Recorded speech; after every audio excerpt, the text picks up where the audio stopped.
कहानी सुनाते हैं जिसका नाम है लकीरें। चलिए कहानी शुरू करते हैं। लकीरें।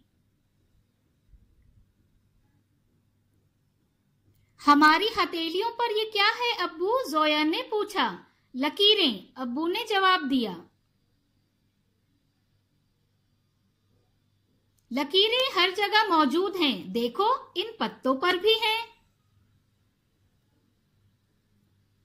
रंगीन परों और लहलहाती घास में भी लकीरें हैं।